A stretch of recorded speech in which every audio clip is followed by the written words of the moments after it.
Hey, it's Mads, and welcome back to my channel. Hi, how are you? You guys, it is only a couple of days away from Halloween. I only have like 3 or 4 days left to prepare, and I am panicking. This is my first year being in like a house with trick-or-treaters, so I'm trying to do the most while on a budget. I just have a few things that I like really want to get done before Halloween is officially here. Super last minute, easy DIYs that we can do together that will just elevate our Halloween experience just a teensy bit, just to make it feel a little bit more special. They're gonna have a big impact, but just take a little bit of my energy and time to make this celebration just that much more special. The first thing I want to accomplish is making some treats for our family, for Jordan, my grandma, and myself to enjoy instead of the candy that I bought for the kids. I bought a big bag of candy for Costco and we have just been eating it, and I want to make sure we have enough. I'm worried I'm gonna run out. That's making me panic, so I thought I could make us a couple of sweet treats that are Halloween themed so that we can snack on those instead of the Halloween candy. The first little treat I'm gonna make are brownies. I'm using box mix. You could totally make this from scratch, but Jordan and I have used this box mix forever and I don't want to mess with what's perfect. So we're gonna use this box mix. So I got some chocolate icing. The French chocolate is my favorite chocolate icing. I'm not a big chocolate girl, but this is delicious. And I also picked up a couple of melting chocolates for us to make a really cute spiderweb pattern on them, just to add a little bit of Halloween jazz to a very delicious but simple dessert. First step is to just make the brownie mix as directed, and for that I'm going to start by preheating my oven to 350 degrees, and then I'm going to take this 8-inch tin pan and grease it so that it's ready for batter. And in a medium-sized bowl I'm going to combine the brownie mix, a 4th cup of water, a 3rd cup of vegetable oil, and a single egg, and I'm going to mix it just until combined. Brownies you want to make as little gluten as possible so that they get nice and fudgy. So I'm literally mixing that until I just don't see any more flour. And then all I'm gonna do is pop these brownies in the greased pan and pop them in the oven. And in the gas oven, they cook a little bit quicker. And I'm gonna check them at 30 minutes. Even though directions say 35 to 38, I have a feeling they'll be done at 30 in this oven. All right, we have 30-ish minutes before those are done and we can decorate them. I wanna make a bowl that matches our Halloween theme this year, which is spiders. Grandma says that this bowl is the one she normally uses to give out candy, and it's cute. It has this like pattern on it with corn, and I mean it's the biggest bowl we have in the house, so it works for a candy bowl, but I want to jazz it up a little bit and add a little bit of spider flair. To make this happen, all you're gonna need is the bowl of your choosing, whatever size you like, some cling wrap, and hot glue.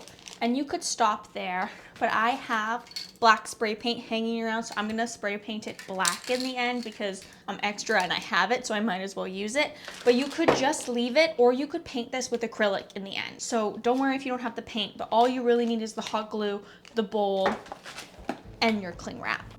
Starting with our bowl and cling wrap, I want to make sure that I'm covering the entirety of the bowl I'm using so the glue doesn't actually stick to the bowl. It sticks to the cling wrap that we can then peel off later. It's really important that you don't get any of the hot glue on the bowl, or you won't be able to get it off in one piece as easily. Now, if that does happen, you're not up a creek without a paddle. You just are gonna have to very gently and carefully peel the glue off the bowl. So this cling wrap just makes your life way easier. Don't worry if there are any like lumps or crinkles or places where you go over double and it doesn't lay super flat. It is not gonna make that big of a difference in your final piece, and it's not really gonna change the outcome of the bowl at all. And using the hot glue gun to make an X along the bottom of the bowl.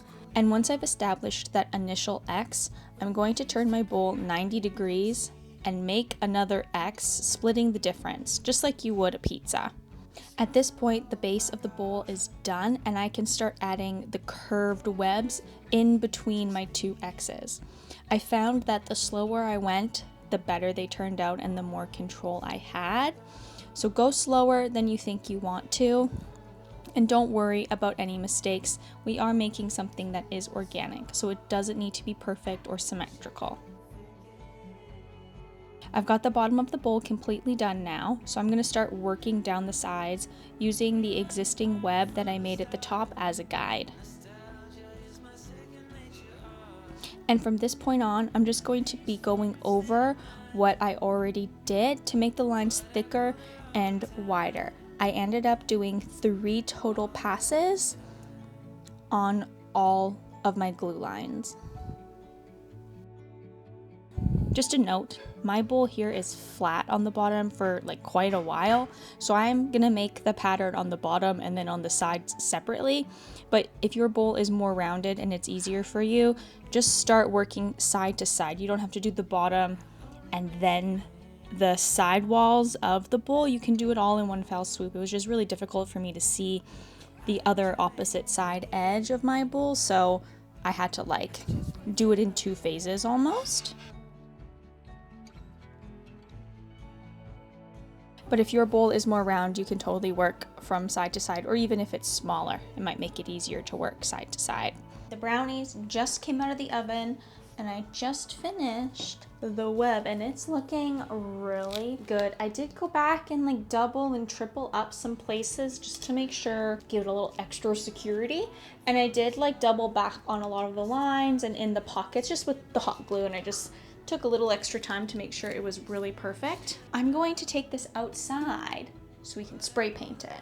So first I just have to peel this off, and I put the plastic on for this reason, to make it super easy. I'm just gonna peel the plastic off here.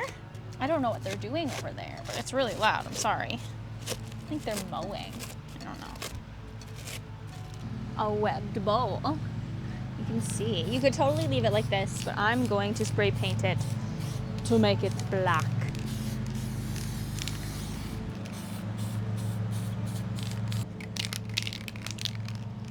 You guys, look at this. It is so cute. Okay, this is gonna be great. It needs to stiffen up a little bit still, and it will. It will stay like flexible-ish, but it will stiffen up a little bit, and we'll be able to put some candy in it. I'm gonna put this away because the last thing we have to do is paint a pumpkin, because we haven't carved or done anything to the pumpkins we got at the farmer's market a couple weeks ago, and I really want to paint mine instead of carving it. To paint this pumpkin, I'm going super simple. I would carve it, but carving never works the way I want it to. Nothing ever ends up looking the way I like. So I'm actually going to opt to paint my pumpkin this year, which is fair and valid. Please don't bully me for that. And if you feel like your carving skills are subpar, go ahead and paint. I feel like I could totally actively paint this really well. So I'm gonna start with white to like sketch out what I want. I think I'm gonna do a little spiderweb action and maybe a little ghost action to stay on theme.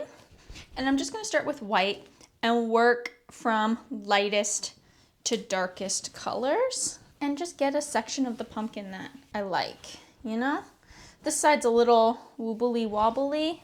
It's a little nasty looking, but it's pretty flat. Like I could spiderweb, but then I got all these veins and stuff. So I'm gonna twist it so I've got a good surface of pumpkin here.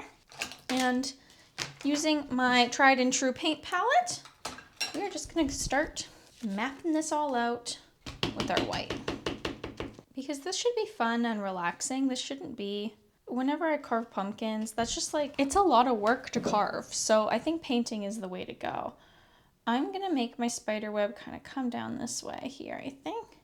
Following one of the natural curves of the pumpkin first. And I'm just using an angled brush. And I'm gonna make them pretty thick. I'm gonna start with that. Start adding my curves. And with the angled brush, that's super easy to do. Just hold it straight up and just twist it, and your curves will come.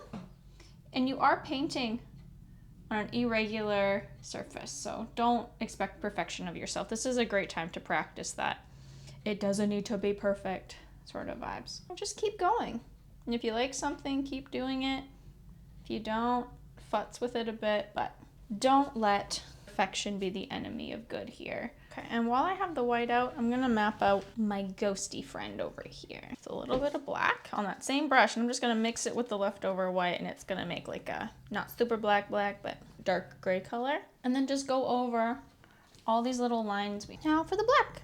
There should be like no white left on your palette. I'm gonna go over it one more time.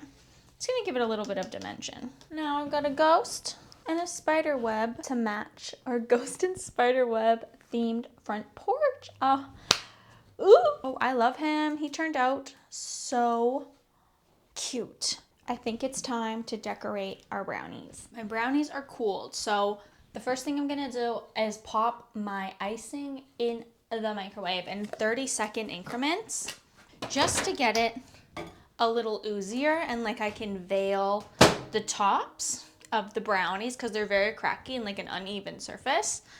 So 30 seconds, and I'm gonna stir it in between every 30 seconds. I have this little spatula that I got in a HelloFresh box forever ago, and it is the most handy little thing.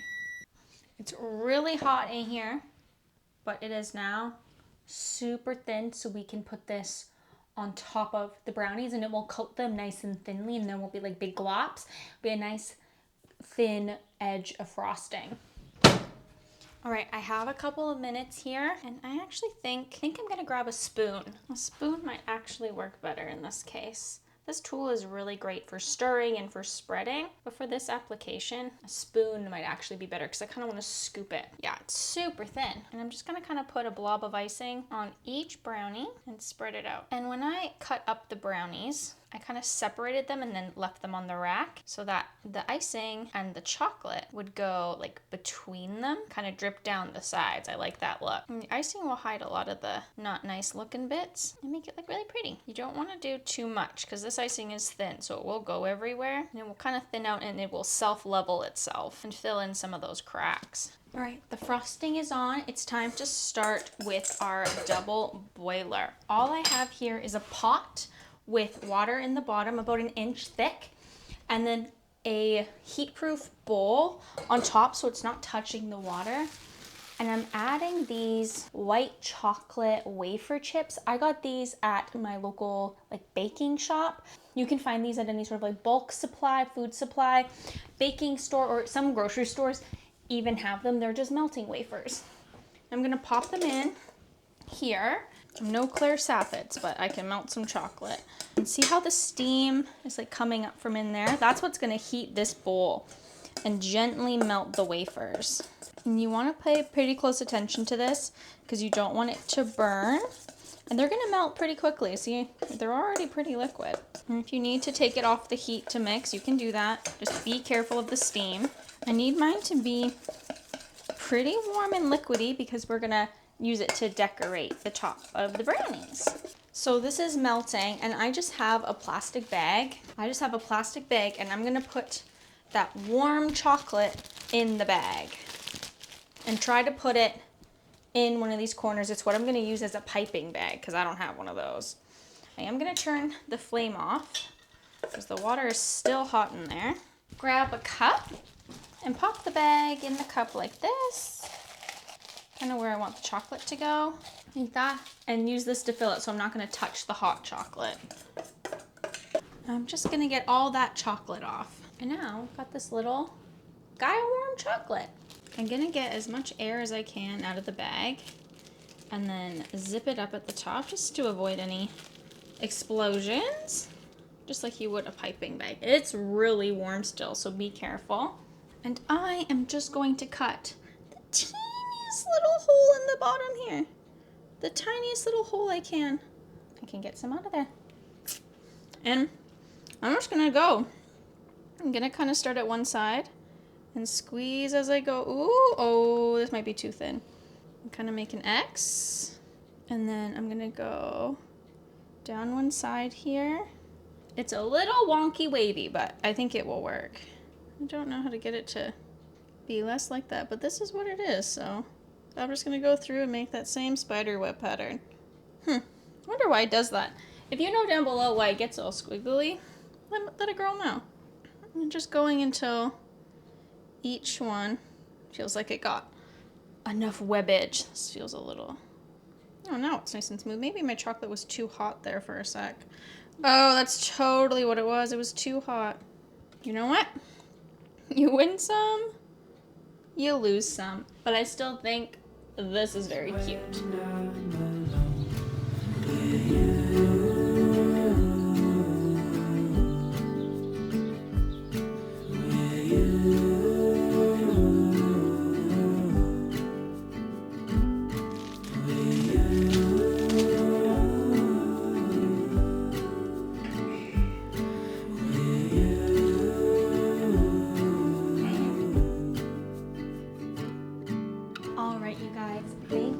So much for hanging out with me this week. I hope that all of your last minute Halloween plans can be fulfilled and you can see them through.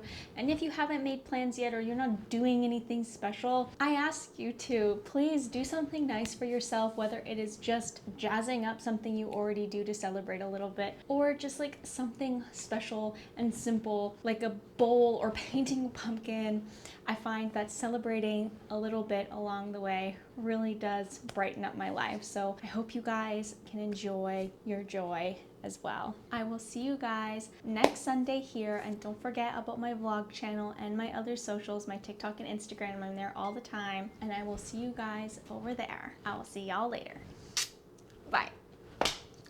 Oh, kittens! I haven't brought you guys a cat in a while, so here's Ketchup. She's doing great. They're on the vlog channel all the time. They were just sleeping, so I woke her up for this. Can you say Happy Halloween? Your perfect Halloween colors. See? Happy Halloween. Okay, sorry. Let me pick you up proper. Happy Halloween. Ain't that right, Miss Girl? Okay, I love you.